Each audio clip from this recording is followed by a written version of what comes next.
Hey everybody, Thacia here with Legacy of Flight in conjunction with One Love Wellness Center here in Menasha, Wisconsin.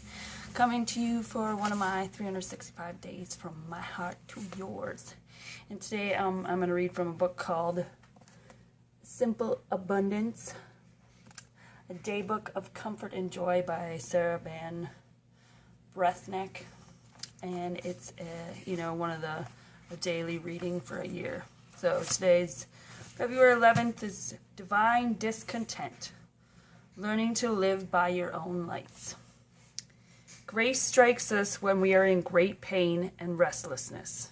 Sometimes at that moment, a wave of light breaks into our darkness, and is as though a voice were saying, "You are accepted." And that's Paul Johannes Tillich. When we practice switching on the spiritual electricity that Julia Cameron speaks of in her wonderful book, The Artist's Way, A Spiritual Path to Higher Creativity, what should we expect? More energy and inspiration, amazing and delightful coincidences, and the ability to accomplish goals with grace? Yes, certainly. That has at least been my experience. But one thing you might not expect, one thing that might throw you, is how dissatisfied you may feel when the power is not present, when you are in dark and left to your own devices because you forgot to turn the switch on. I have learned that asking is the only way to activate spiritual electricity. It is always there for me, but I always have to ask for it. The dissatisfaction you can feel when the switch is off manifests itself in different ways. Suddenly, you don't like any room in your house. Decorating mistakes from your past lives haunt you. Your clothes don't fit or look right on you. You're bored with the meals you're cooking. You're sick of opening the front hall closet and covering your head. But worse, that expansive, even giddy hopefulness that came from starting to integrate gratitude into your life gives way to restless discontent. You begin to think that the simple abundance path might work for some other people, but it's not right for you. Hold on. As the English historian Dame Cicely Veronica Wedgwood points out, discontent and disorder are signs of energy and hope, not of despair. And I'll just read that again. Discontent and disorder are signs of energy and hope, not of despair. What is going on is part of the process. I call it divine discontent. It is the grit in the oyster before the pearl.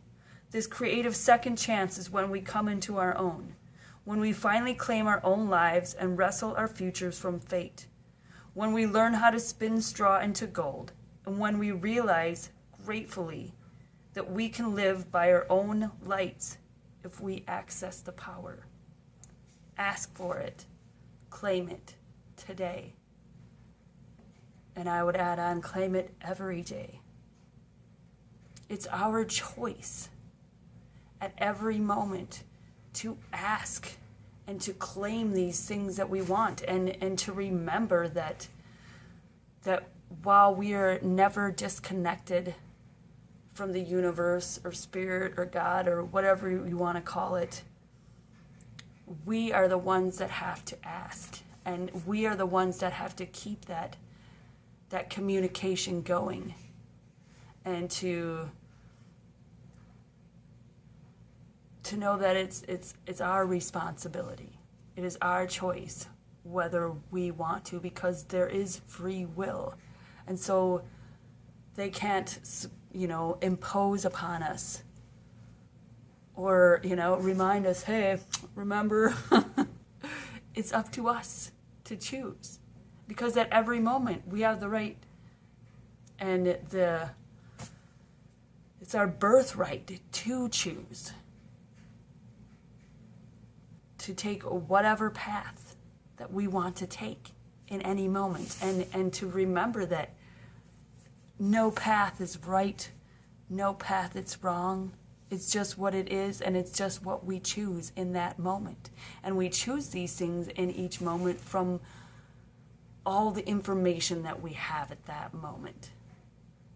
So, like in the past, maybe we thought that we've chosen the wrong way or the wrong person or the wrong thing, but we didn't, because we chose with all the information that we had at that time.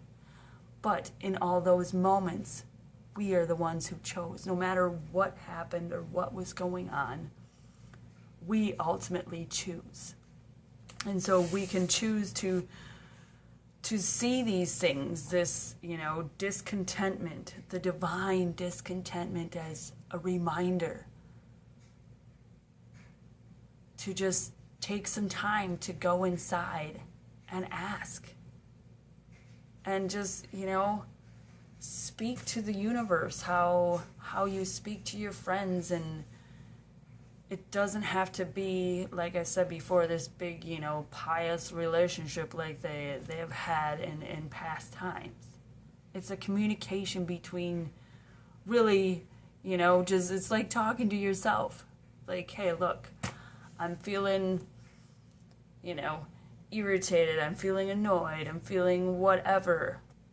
How do I get out of this funk? What can I do? I want that spark. I want that electricity. I want the grace. And I want to recognize when I need to reach out. And to me, that's, just another step, so to speak, on your path is when you do recognize, oh, I do need to reach out.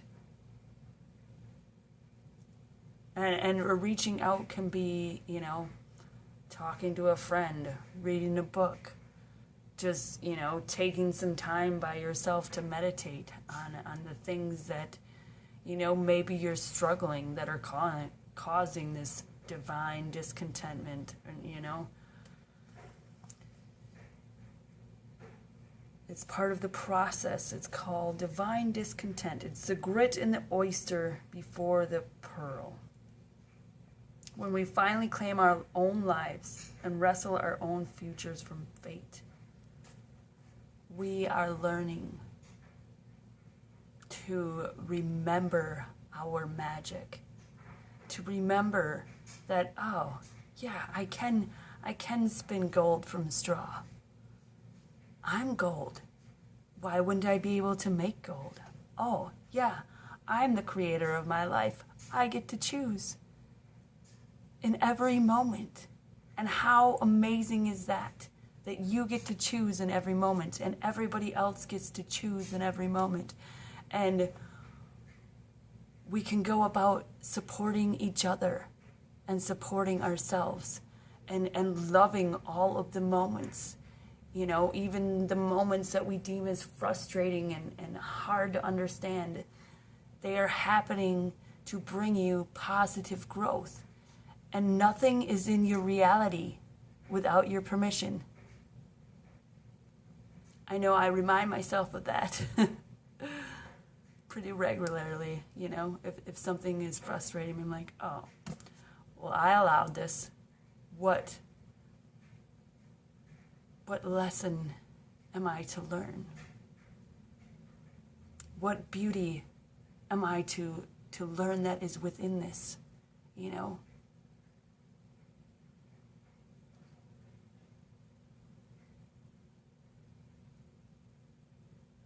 So everything, even the divine discontentment, is for our positive growth. And all we need to do is trust in our heart and our team and the universe, and just know that you are loved eternally and adored. And this love is always unconditional. So it's not dependent on what you do or what you don't do. It just is.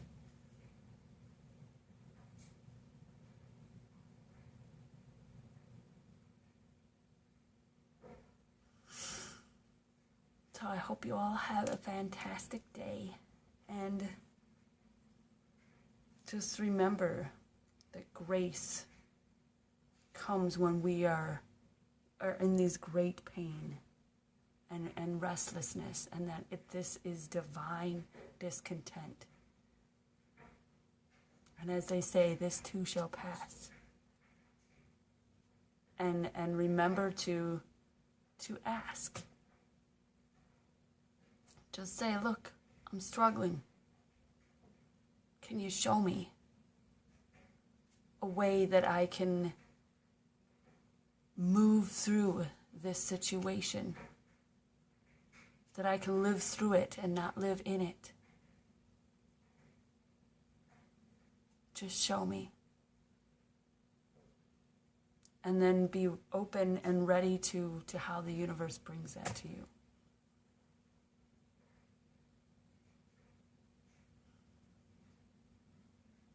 So I love you all, and I will be back tomorrow.